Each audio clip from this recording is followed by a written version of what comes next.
We can all have everything without ever knowing why. It's in every one of us by and by. Yesterday, I had presented the sort of the foreplay. Put it into a context everyone understands. The preliminaries, if you will, to what I think is the most important part of the message. I spoke at length about the power of the mind, and we even did a demonstration with a stripper up here.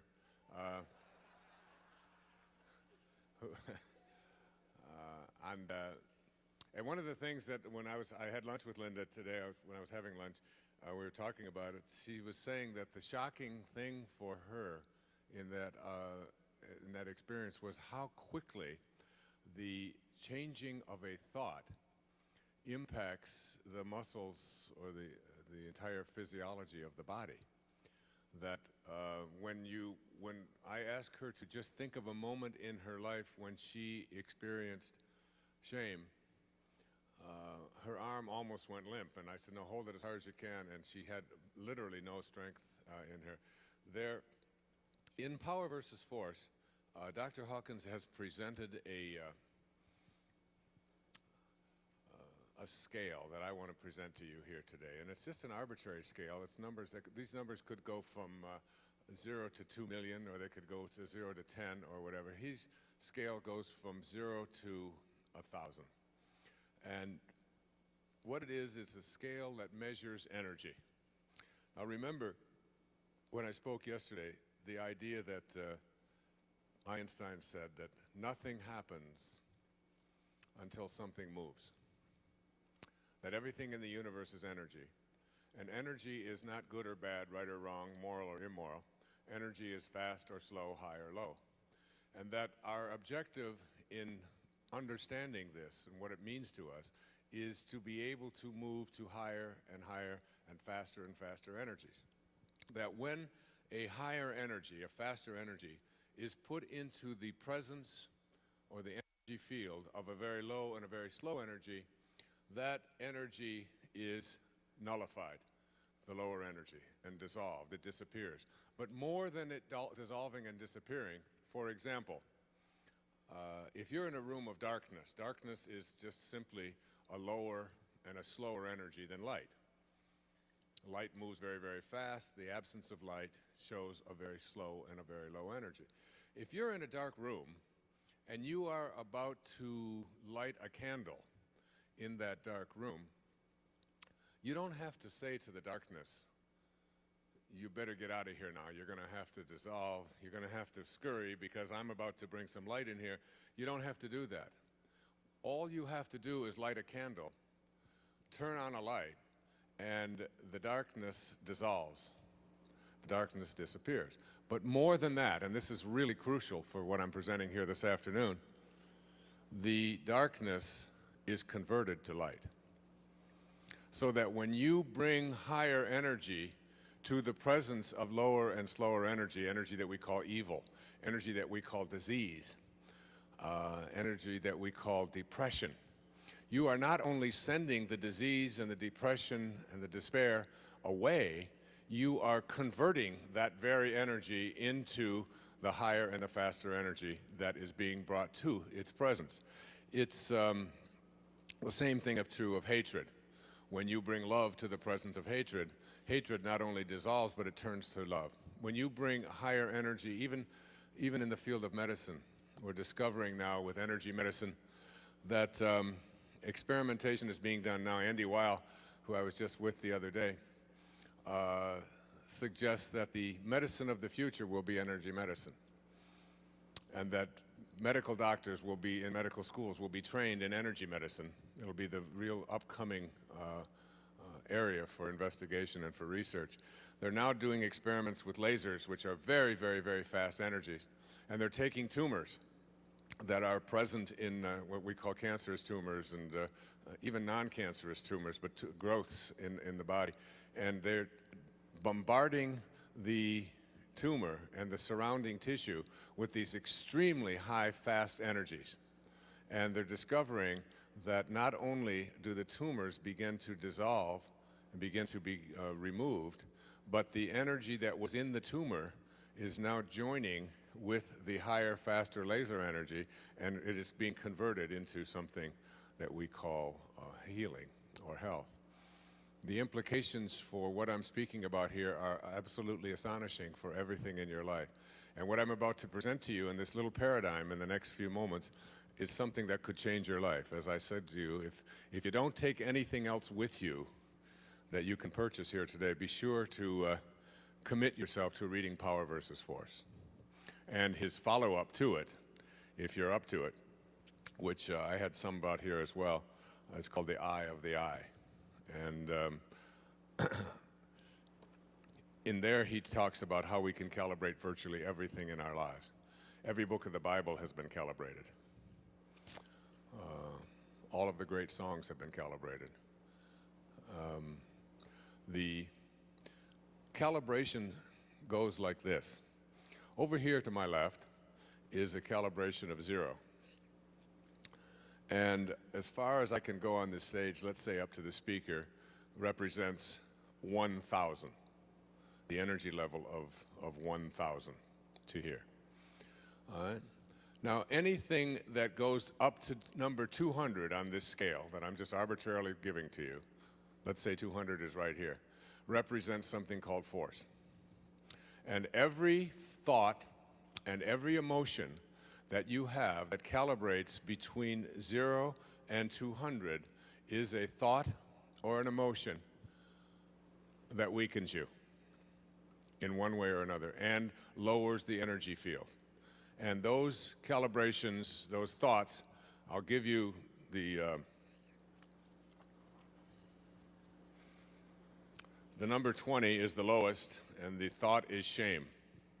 And this, by the way, is a 29-year study that was conducted over almost his entire professional lifetime. This is a medical doctor and a PhD researcher as well. And in this 30 years, these kinesthesiological tests that I just briefly demonstrated with Linda up here yesterday are ways that we can determine, because as I was trying to point out to you, the body comes from something that we call truth, perfection.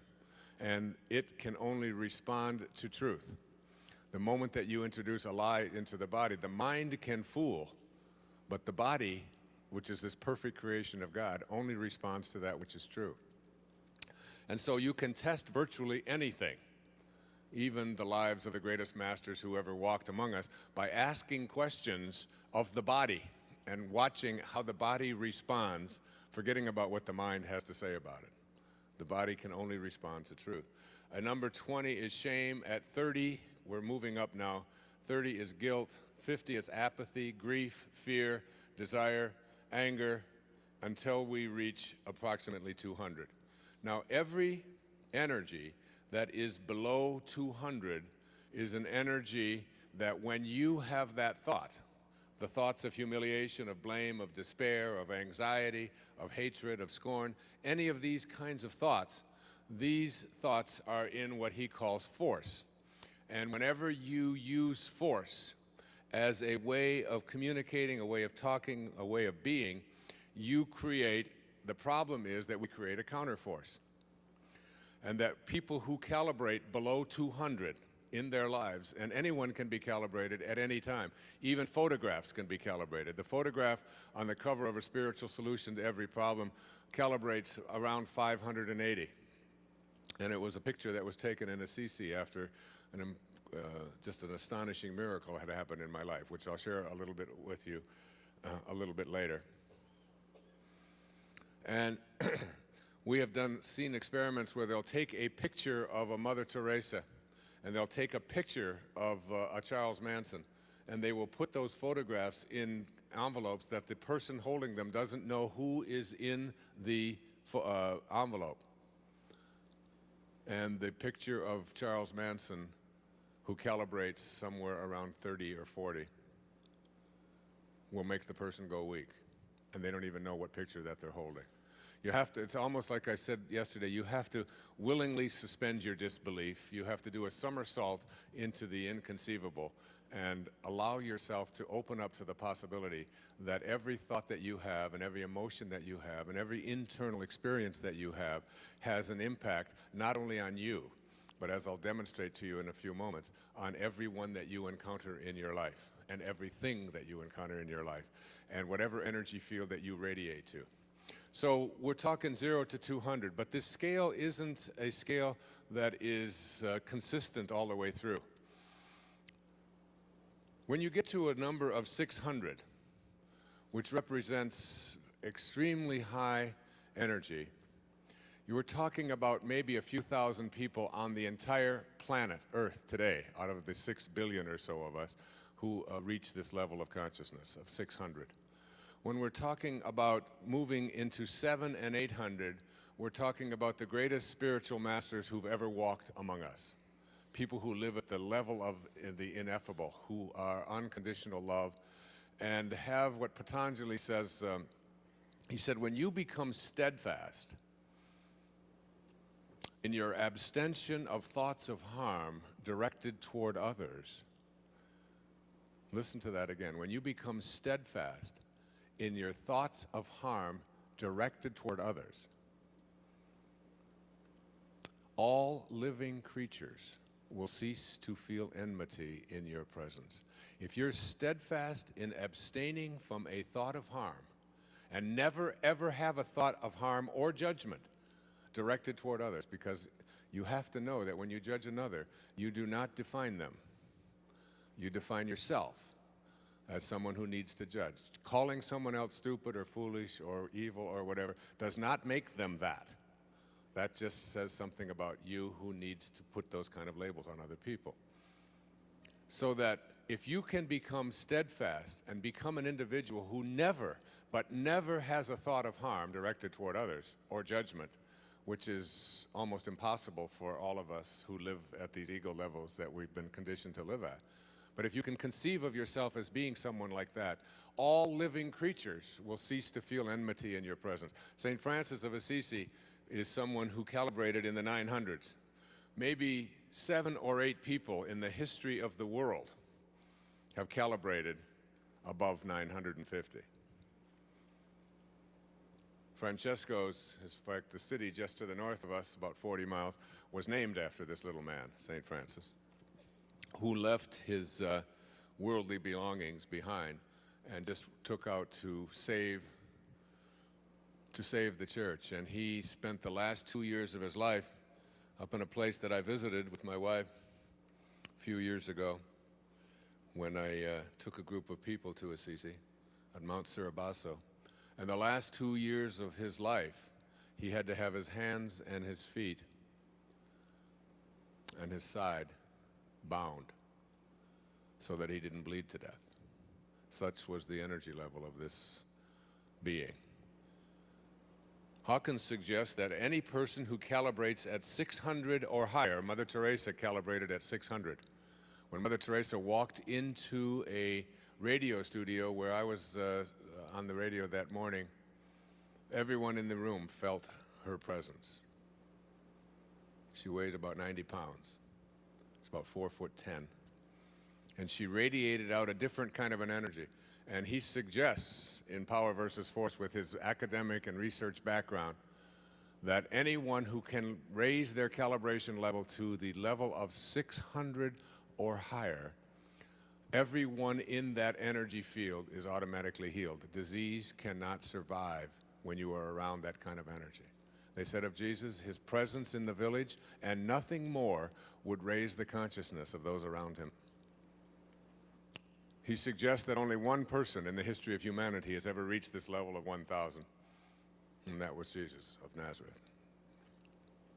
And a few others in the 990s, 995 was Buddha. And these are all done with very scientific kinesthesiological tests using the body, which can only determine that which is true. I was handed a book a few years ago, 2 years ago, at a conference where I was speaking in Las Vegas, and it showed, now this is where you have to, again, willingly suspend your disbelief. It showed how water would crystallize. And they would take a drop of water, or a little vial of water, and they would freeze it at a cryogenic level, 273 degrees below zero, at absolute zero. They would freeze it, and they would include in the vial that was being frozen with the water just the words love, typed on a piece of paper, and just the word hatred, typed on a piece of paper. And you would think, well, it's typing. It's just words typed on a piece of paper. They would make statements. They would take statements out of the Bhagavad Gita and out of the New Testament and so on. And they showed the crystalline formations that were photographed through microscopes. And when water is crystallized in the same energy field as the word hatred on a piece of paper, their crystalline formations are deformed and distorted.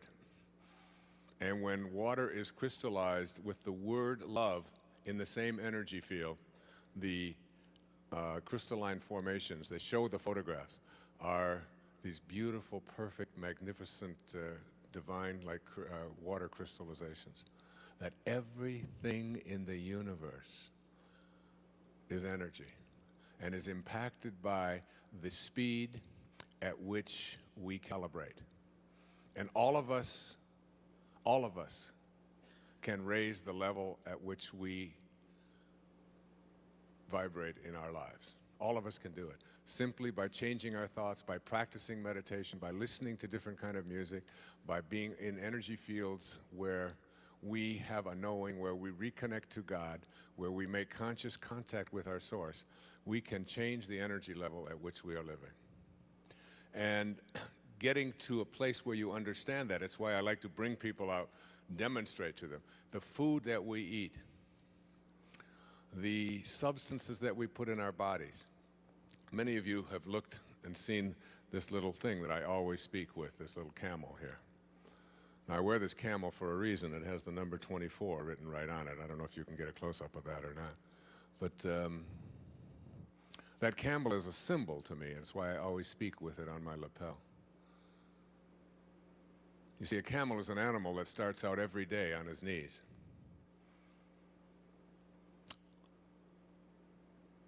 And he goes to bed every night on his knees. And he can go 24 hours without a drink.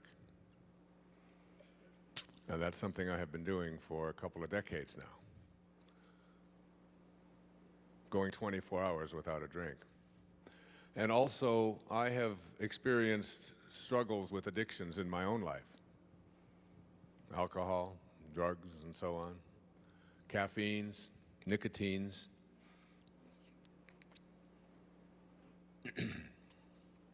And I'd like to suggest to you, because I've noticed here in this group yesterday, that there were a lot of you who were in that situation yourself. My teacher once said to me that if you want to reach the levels of being able to perform miracles and attract miracles into your life, you have to purify this temple that you live in. And your temple, the temple that you live in, is something that was intended into this universe with perfection. And any energy that comes into it, like yesterday I demonstrated the impact of aspartame and saccharin on the body. In 1,000 out of 1,000 cases in the eye of the eye, Hawkins describes how it doesn't make any difference whether the person knows or doesn't know.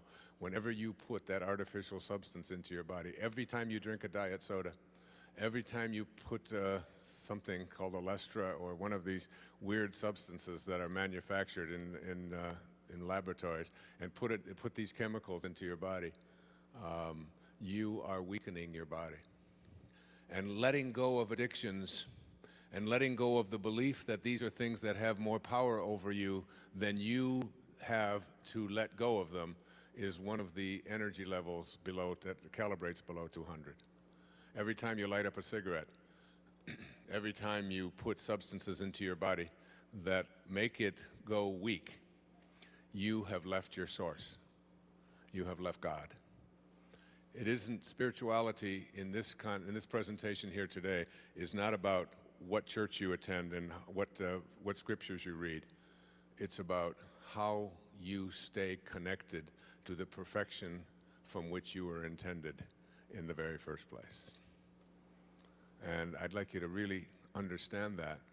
And when you do, you'll understand that anything that you do that is self-defeating to this temple, as the Sufis used to say, if you don't have a temple in your heart, you'll never find your heart in a temple.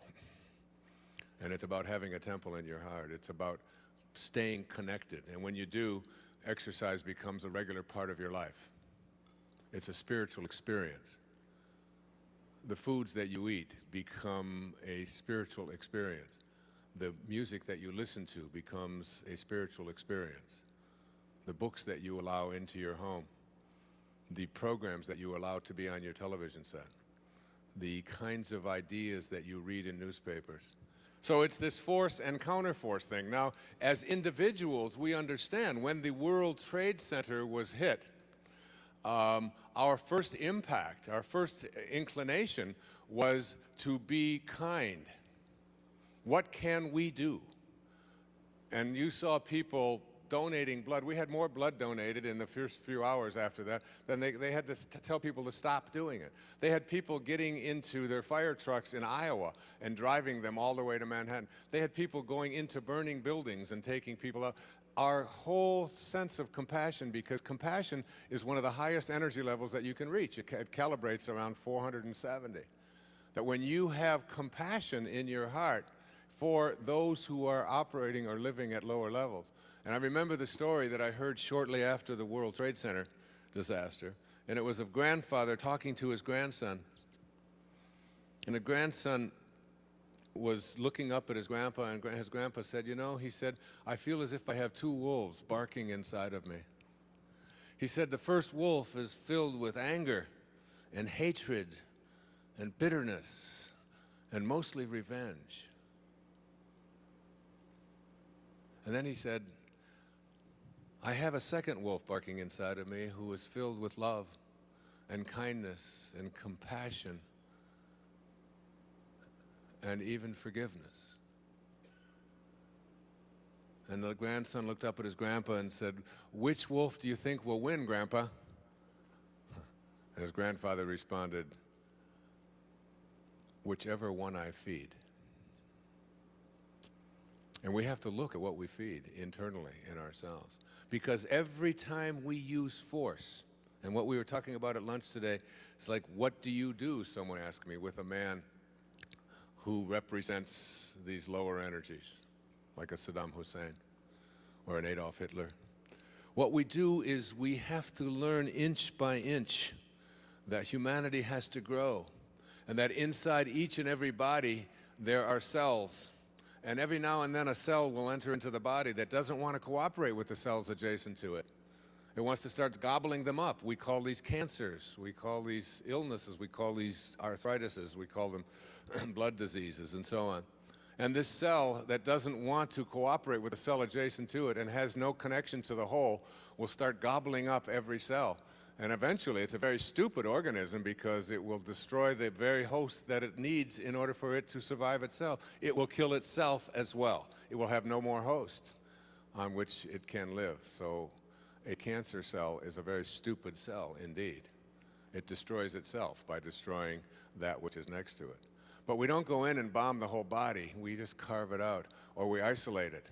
And today, we need to have learned that there are ways to take people like this with mass communications and all of these wonderful things that we have, these satellites and all of this growth that we've had as a people, and we can take and pinpoint and isolate and use the awareness of the world to point to where this is taking place, and it can be isolated and set aside, and we don't have to go in and bomb the whole body to destroy it in the first place.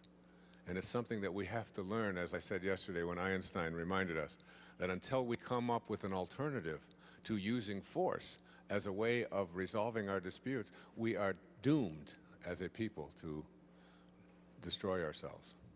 We'll destroy ourselves. The weapons that we have put aside in order to resolve our disputes cannot even be used, because if we explode them and the wind changes, it blows back on us the very thing that we are attempting to put onto our enemies. So it's a difference in a shift. Now, when we move from 200 up into the 300s and up into the 400s and 500s, what happens is we begin to make a shift away from force, and we begin to respond with higher and higher levels of awareness and higher levels of consciousness. And as we do, we make a shift in the impact that we have on other people. If you calibrate below 200 and 87.5% of the population of this world today calibrates below 200, which means that they, first of all, cannot make a distinction between truth and falsehood. They can be told that these are your enemies, this is who you are to hate, these are the people you are to kill, and there's nothing in there that offers them anything other than the obedience to go ahead and do that. 87.5% of the people use force and have a counterforce.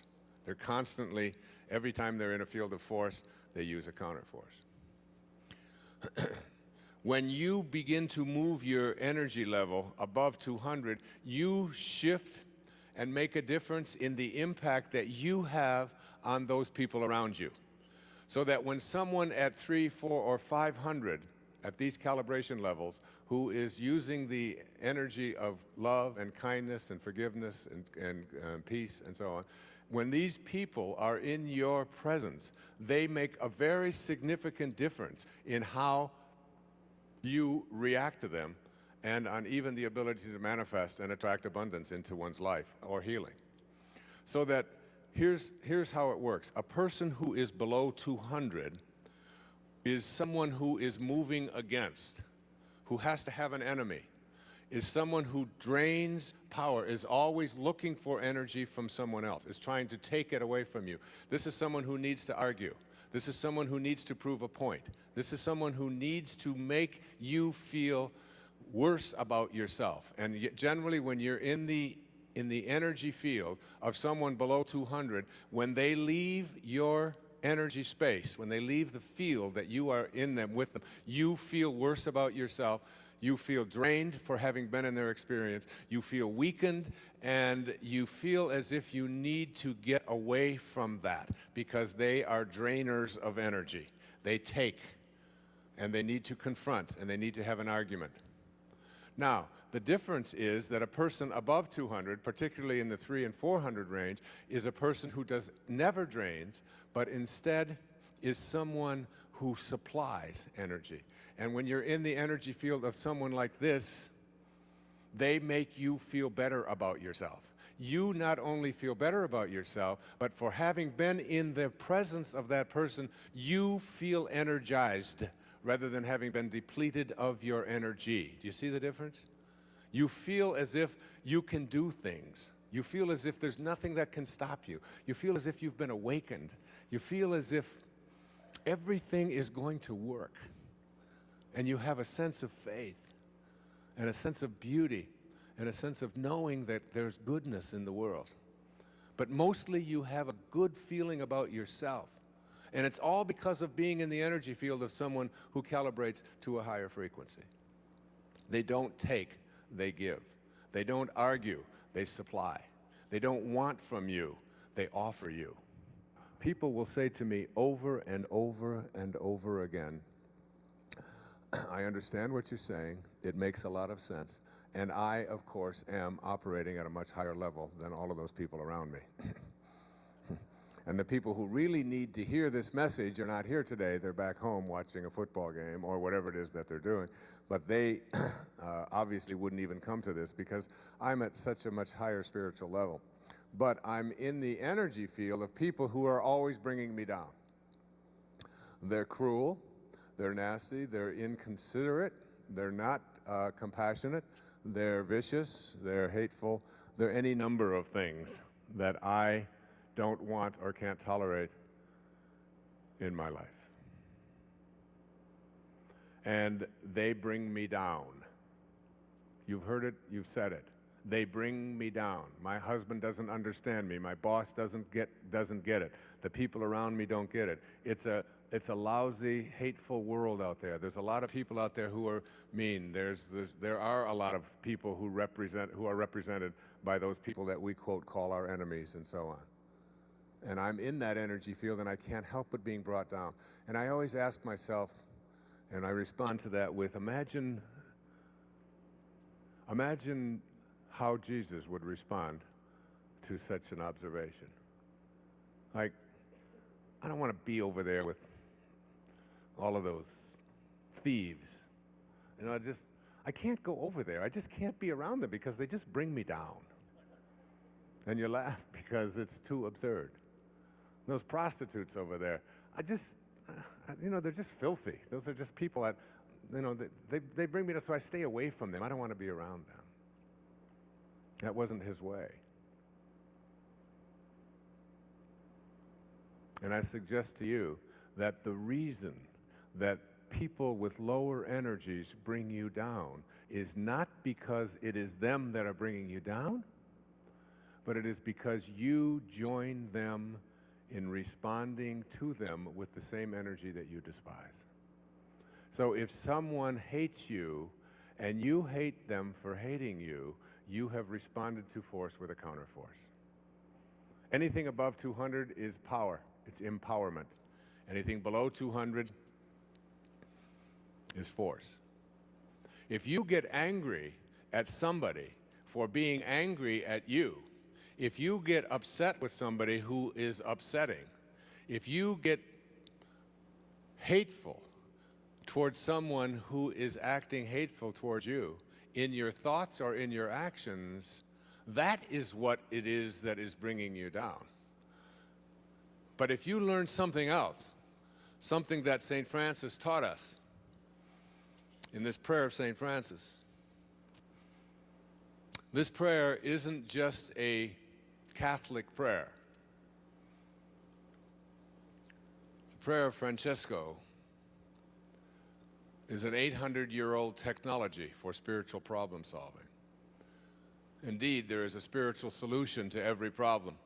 And energy moves from slow to high and low to fast, or reverse that, slow to fast and low to high.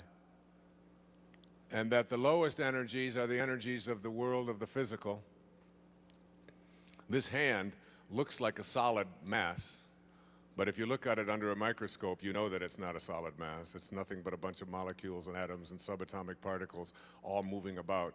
You know that. You know that inside there, despite what your eyes tell you, that inside here there is nothing but energy. And I've said a lot of things, and if there was an audiologist out there who was going to give you the energy report of the sound that was in this room, and an iridologist who was going to give you a report on all of the light in this room, you would discover that there are no problems in anything that was said or anything that you have seen. There are no problems in it. All they would do is show you, well, here's the energy. It would be a big scroll. They'd pull it out on an oscilloscope, and it would go like this, and then he said this, and then he said this, and you'd say, well, wait a minute, I thought maybe I heard him swear once, and that really kind of upset me. That was really a problem. And they'd say, no, can't find it in here. No, it's not in the report. The report just shows energy, but I didn't like that. Well, it's not in the report, because energy has no problems. It's only when we take it in and process it that it becomes a problem for us. There's no problems out there. And every problem that we have is located back here in this lowest energy field of all, the energy of the solid. And then we move up from the energy of light to the energy of sound, or of thoughts. And we actually think faster than light. And every thought that we have, as I've talked about in Power versus Force, has an energy component to it. And the higher the thought, as you move up towards love and peace and what I call intention, you change the impact that it has on everything in your life. Not just on everything in your body, but your life as well. And everyone that you impact. Some will feel better for being in your presence, some will feel worse. And the most astonishing piece of research, let me see if I brought it with me, is in the eye of the eye. This is one of the things that Hawkins concludes. One individual who calibrates at 700, if we had one individual calibrating at 700 on this planet, they would counterbalance the negativity of 70 million individuals who calibrate below 200. One person at 700 can counterbalance 70 million individuals who are at force or below. Imagine if there weren't people, enough people, who were moving the energy level of all of humanity with whom we are all connected. If we didn't have these people and this energy and this music and these books and these words and even events such as this going out across the world on the internet and so on, if we didn't have this and we moved our collective consciousness to a place where we didn't have enough people above the 200 range, the collective negativity of the people who live at this energy level would self-destruct the entire human race. That's for you to know how important and significant it is for you to live at these higher levels. And what did Francesco, and when I wrote Spiritual Solution to Every Problem, this photograph, which calibrates just a little bit under 600, which means that carrying the energy, if you look at the last 3 books of mine that have been written, this one, A Spiritual Solution to Every Problem, the 10 Secrets book, and the Getting in the Gap, notice the design, notice the feel, notice the photos, notice the drawings, notice the way that it feels in your hand, because everything has an energy, and we can design books, and we can design, understand, when Linda held the CD next to her of Sky's Music, and then she held the aspartame, one of them made her go strong and one of them made her go weak.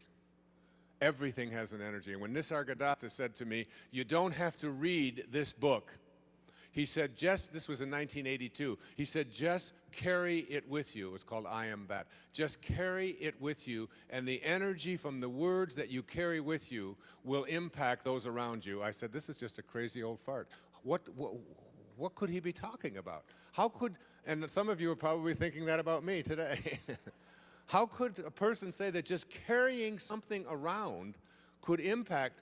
And then I began to see the research, and power versus force came into my life, and Dr. Hawkins, and I began to see that I can make an impact and a difference just simply by the things that I carry around with me, what I wear, how I speak, what I listen to.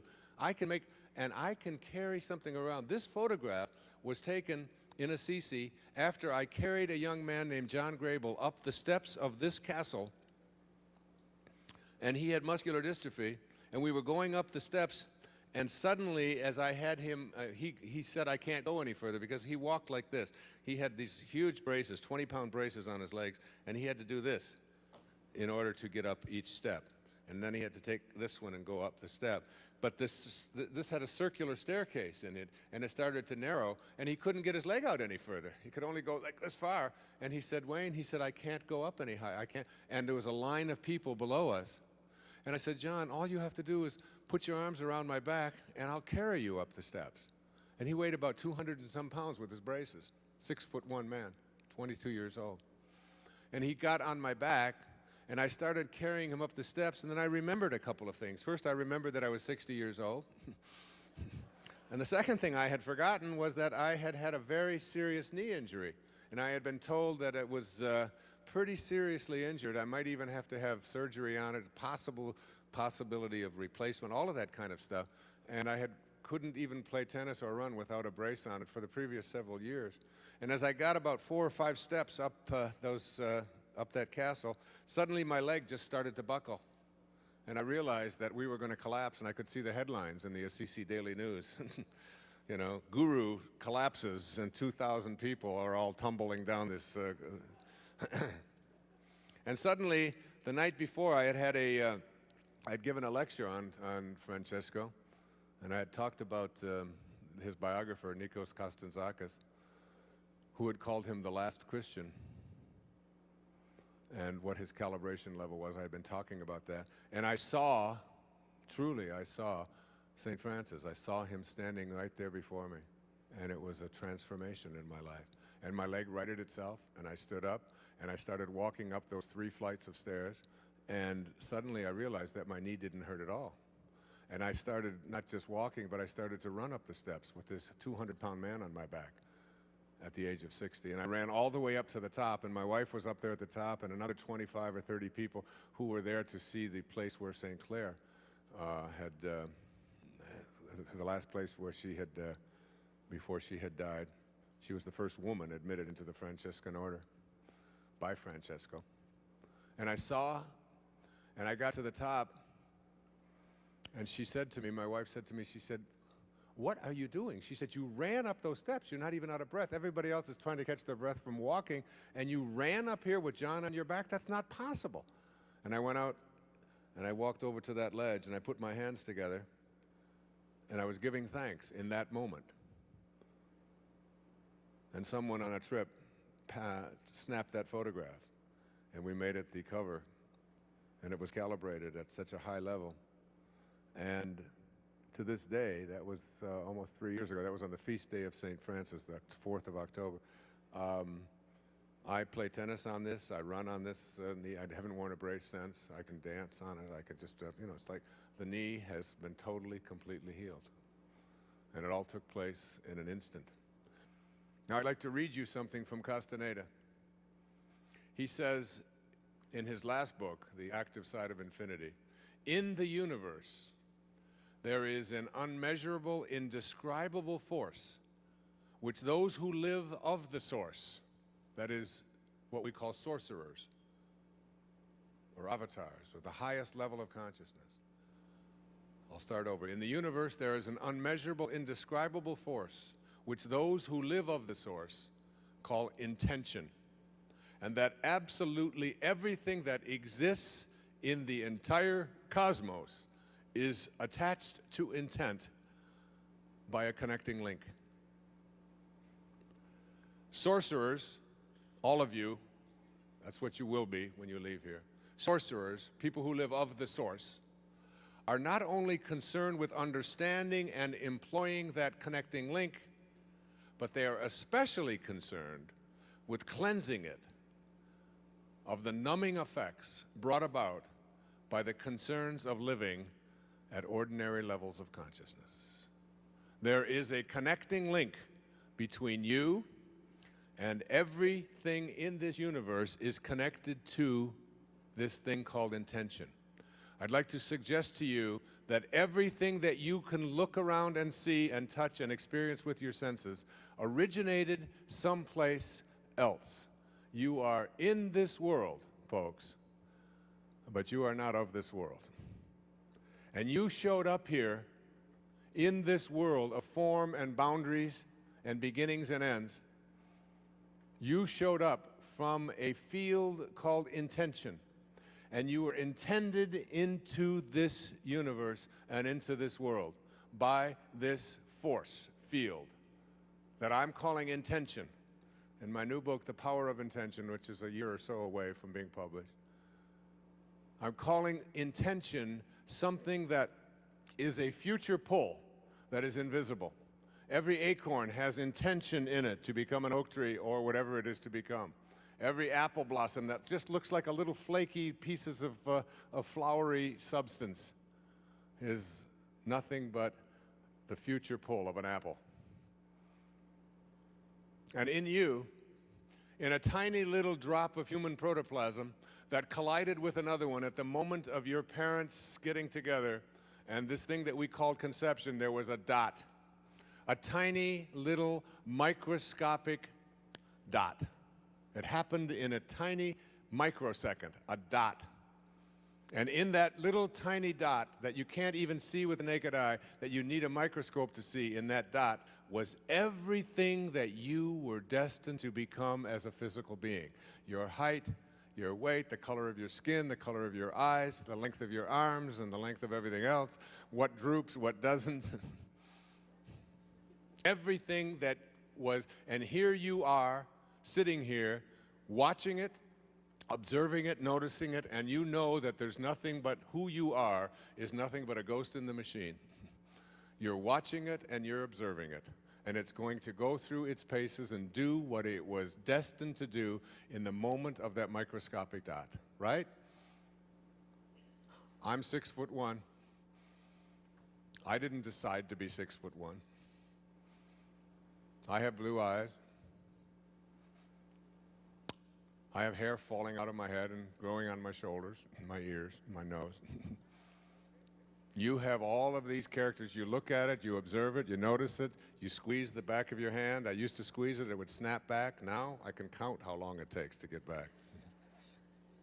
And you're watching it and you know. But I'd like to present to you in a few moments a little different view on this thing called intention. I'd like you to take a look at the dot that began you, in which everything that you were destined to become as a physical being. I'd like you to say to yourself this question: where did the dot come from? Where did it come from? You think it came from the sperm of your father and the collision with the egg of your mom? Forget it. It's an illusion. You take that dot, which is your beginnings. A heart starts beating inside of a mother's womb, 6-7 weeks after that moment of conception, and it's a total mystery to every great scientist on the planet today. We have no idea where that life came from and where it goes after we leave it. No idea. It's a complete and total mystery. So let's look at the dot that began you, and let's take a microscope to it and turn up the magnification on that dot so we can find out where it came from, its source. And we turn up the magnification, and first we see in the dot a whole bunch of molecules. We take that molecular microscope and we toss it out, and we take an atomic microscope and we put it on there, and we see that inside of the molecules there are tinier particles called atoms. Then we take this atomic microscope and we turn up the magnification. We say, where did this dot come from? Let's find its source. And inside of those atoms, we see electrons and neutrons and protons and croutons and all of the things that we all memorized when we were in science class. And we say, well, there it is. So we take the electron and we pull it out and we put it into an electron microscope and we turn up the magnification. We're just looking for our source. That's all. And we turn up the magnification and we turn it up and up and up and up, and we zoom in, and guess what? It's just a whole bunch of particles. Now they call them subatomic particles, but it's mostly just empty spaces with particles all floating around. It's this huge dance. And we take out one of those subatomic particles. This is called quantum physics. This is the study of matter at the subatomic level. What is it like? What happens to matter? And we turn up the magnification as high as we can, and we can now call these things new names. We call them quarks. And we take these quarks, these tiny little subatomic particles that behave in the strangest of ways, because when you look at them and observe them, that changes what they are. At the subatomic level from which all things originate, just the way that we observe something determines whether it will be what it will become.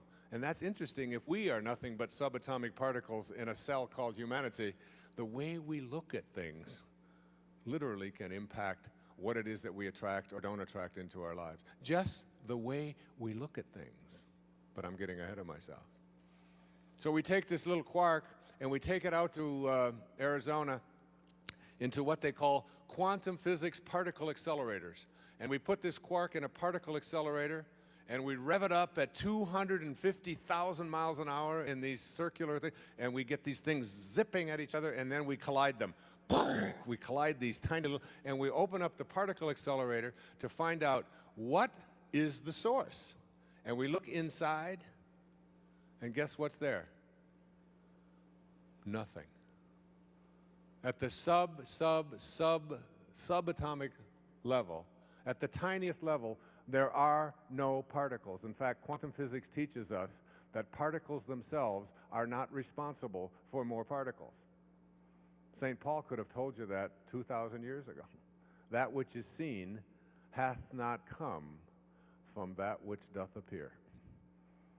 The source of everything is not in the physical world. So, Let's go back to intention.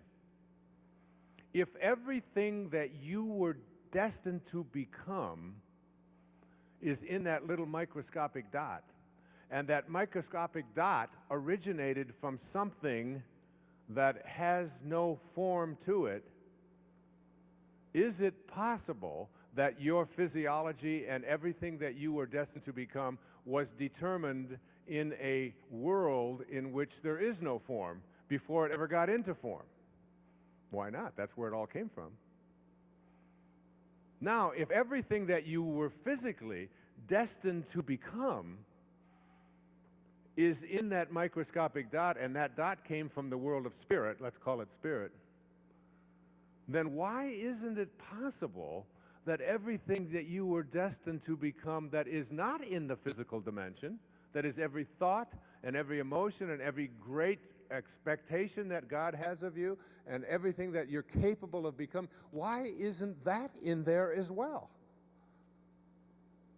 That intention is a field of energy from which you originated, not a set of particles in a moment of conception. And if that's the case, if you can accept that, then you have to say, what does intention look like? What do you think if you had magical binoculars that you could somehow adjust the focus, and you looked over here through these binoculars, and in there you could see the field from which all things emanate? If you could see it, what do you think it would look like? Well, I've just written a whole book about it. And one of those chapters is called The 7 Faces of Intention. I suggest to you that intention has a look to it, that this invisible energy field from which the dot that became you emanated has certain characteristics or qualities. First of all, it is creative. It wants to create. It has to create. Imagine an energy field which is responsible for everything showing up into the physical world, deciding that it didn't want to create. It's too much work, I'm tired, I don't want to do this. It is in a constant state of creativity. It is also, the second quality is that it is everything that it allows to come into the energy field of the world of boundaries. It is kindly toward. Kindness and intention go hand in hand. It doesn't create things that it doesn't want, that it doesn't think that it should be kindly toward. Here's a great study that was just done recently. You know what serotonin is? It's the substance in the brain that when you have more of it, you are feeling more peaceful. It's what Prozac is designed to have the brain stimulate to create more of. So it is an antidepressant. It makes people feel better.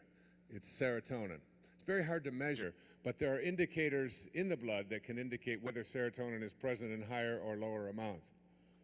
It's what you take Paxil for. It's what you take Wellbutrin for. It's what you take Buspar. All of these various names that we have for antidepressants are nothing more than just things that stimulate the brain to produce more serotonin. Here's a study. The recipient of an act of kindness, any act of kindness. You look nice today. May I help you with this? Here's $10. Go out and get yourself something for lunch. Let me pay off your loan. Is there anything I can do? Can I carry this for you? An act of kindness. Would you like to take my seat? It's okay, I don't mind standing. Whatever it is, when a person is the recipient of an act of kindness, serotonin levels are increased in the brain and the immune system is strengthened. Imagine. Now, the person extending the act of kindness towards another person has their immune system strengthened and has their serotonin levels increased. It's an amazing thing. There it is. There's the answer. All we have to do is be kinder. We have to be recipients of kindness, and extenders of kindness, and we raise the serotonin level, we could just put the drug companies out of business. And we increase the immune system. But even more significant than what I've just described is this part of the study, that anyone who is an observer of an act of kindness also has their serotonin levels increased and their immune system strengthened. All you have to do is observe it. One of the studies that Deepak and I did together was when we talked about it on our tapes, creating your world the way you really want it to be, is they had a group of people meditating, and then they had people on the other side of the room not meditating. And when these people over here meditated, their serotonin levels increased because meditation does that. But the people who were in the room, just in the same energy field as those people who were making conscious contact with God, their serotonin levels and their immune system was strengthened. And then they did it where they had thousands of people doing it, and people in the community, just in the immediate surrounding community, had their immune system strengthened and serotonin levels increased because there were 7,000 people meditating here. There's an answer for world peace in there. There's a solution for how we deal with the problems that we face as a people. This is a round planet, folks. There's no choosing up sides. We are all sharing the same force. The universal force from which all things emanate is creative, it is kind, it is loving, it is love. I am love. And he that dwelleth in me dwelleth in love, and I in him. Love and God is the same. Be still and know. Be still and know that I am God. It's a stillness and it is love. God is love.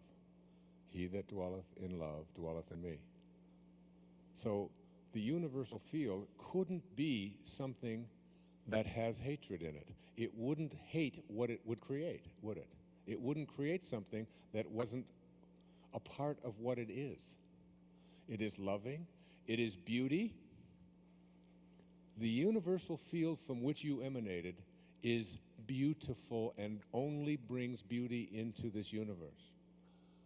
John Keats, the most famous Victorian poet of the 19th century, who died at the age of 24 and a half, in Ode on a Grecian Urn, said words that I didn't fully understand, even though I'd written an entire book about called Wisdom of the Ages years ago, about some of the great poets. And I quoted this one. I didn't understand it until I wrote The Power of Intention. He said, beauty is truth, truth, beauty. That's all you need to know on earth, and all there is to know. Truth is what we demonstrated with Linda. Truth is the body comes from truth, and it is beauty. And if you see it as ugly, you have left the universal field. You have left God.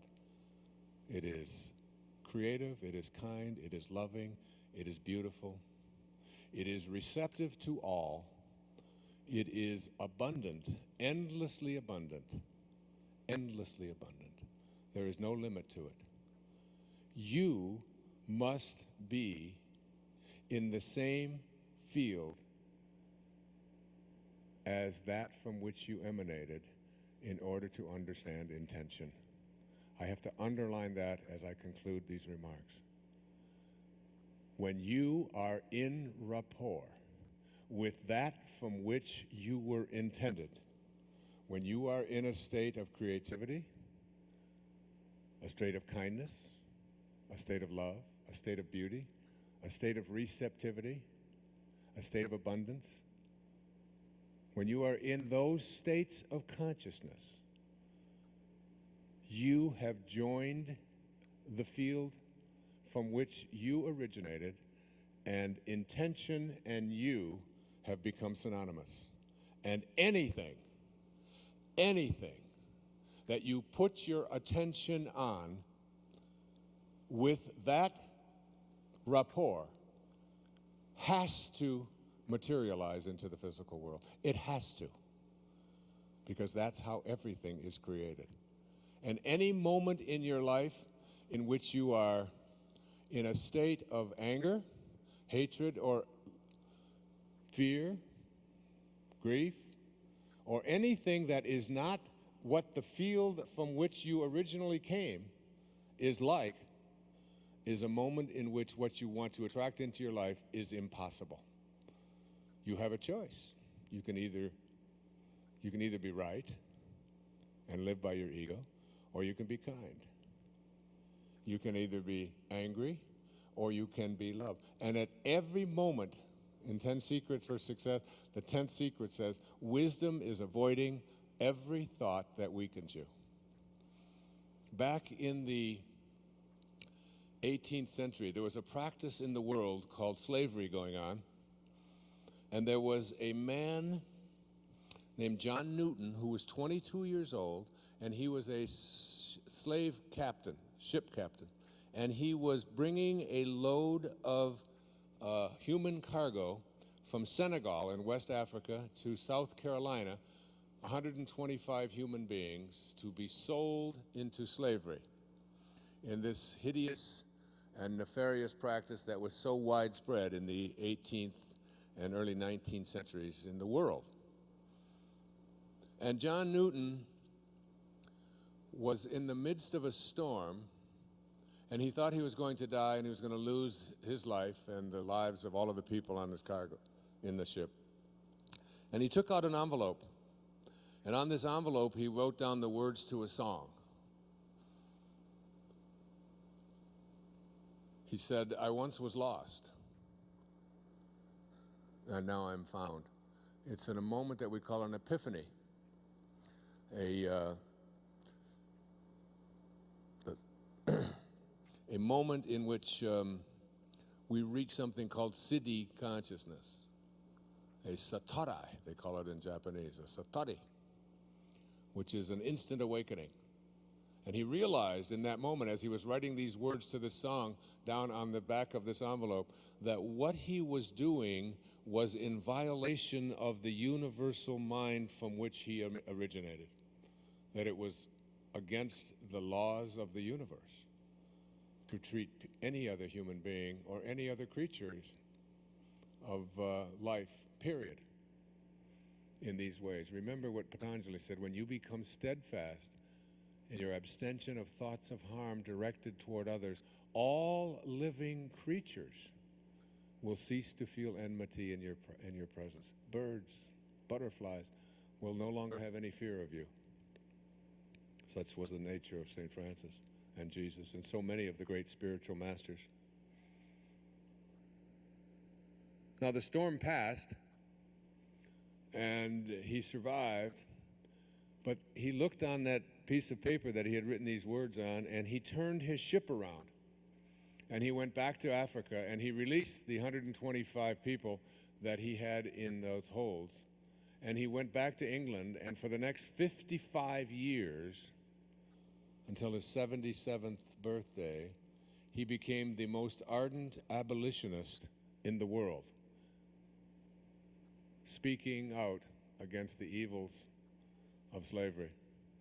In one instant, in Zen Buddhism, they say, when the student is ready, the teacher will appear. When you have that level of readiness, whatever you need, as it says in A Course in Miracles, if you knew who walked beside you at all times on this path that you have chosen, you could never experience fear or doubt again. It would never be there for you. For those of you who've decided to quit smoking, it will be easy, because you will have guidance there for you at every moment that you ever are tempted to go back, or whatever it is that you want to attract into your life. And the words to that song became perhaps the most spiritual song ever recorded. And I asked Guy to include it on her CD. I play this in my car every day, particularly when things are not going the way I would like them to go. And Skyzy, if you'll come up here, honey, and close this out for these people and sing the songs of John Newton, who wrote it back in the 18th century. It's called Amazing Grace. I once was lost, and now I'm found. And it was grace that taught my heart to feel. It was grace. It was God. It was returning to source. that turned everything around. Sky, there you are.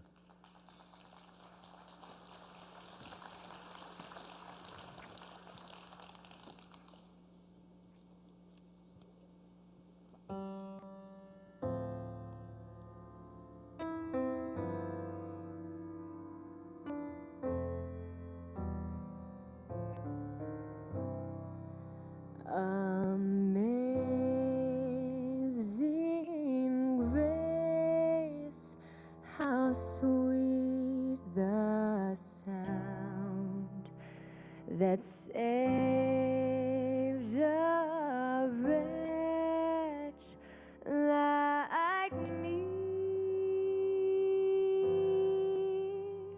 I once was lost,